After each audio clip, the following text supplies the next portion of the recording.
Hello बच्चों, आज हम जानेंगे कि घन का आयतन किस प्रकार से निकाल सकते हैं। हमें यहाँ पर घन की एक भुजा दी हुई है जो कि 8 सेंटीमीटर की है।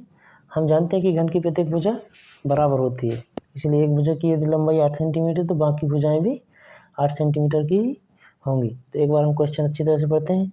यदि घन की एक भुजा 8 सेंटीमीटर की है तो घन का आयतन ज्ञात कीजिए। हमको भुजा दी हुई है और बोला गया है कि आयतन ज्ञात कीजिए।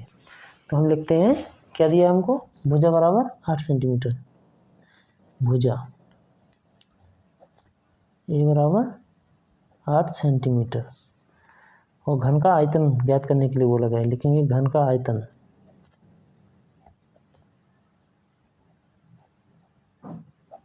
बराबर ज्ञात करना है। तो हमको अच्छी तरह से समझ में आया। इसके लिए हम एक काम करते हैं, सब एक घन का डायग्राम बनाते हैं जिससे आपको अच्छी तरह से समझ में आएगा कि भुजा को किस प्रकार से हम डिफाइन करेंगे।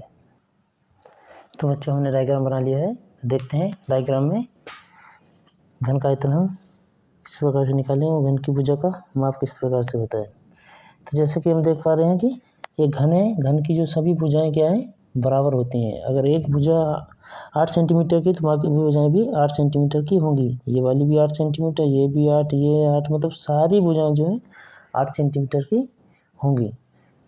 तो हमको पता होना चाहिए घन का आयतन निकालने के लिए सूत्र क्या होता है। घन का आयतन मतलब बराबर ए का क्यू, या भुजा गुणित भुजा भी हम लिख सकते हैं। तो चलो हम लिखेंगे, शुरू करते हैं घन का आयतन। यहाँ लिखेंगे घन का आयतन, घन का आयतन बराबर क्या होता है, ए का क्यू। अब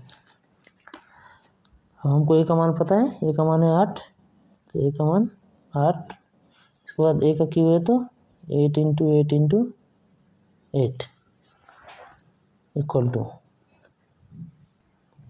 तो यहाँ पर इसका गुणा कर देंगे, 8 या 64, 64 इंटू 8। फिर इसको आगे सब 8 चौके 32 की 2 हंसलाई 3 8 छंग 48 3 इनका मान 500 सेंटीमीटर क्यू।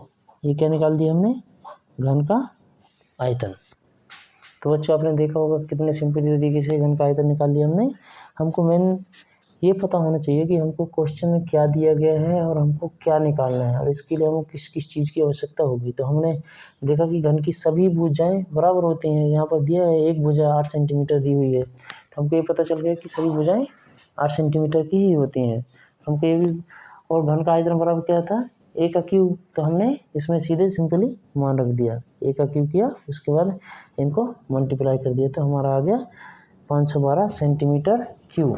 तो यहाँ पर लिखना जरूरी है घन का आयतन, घन का आयतन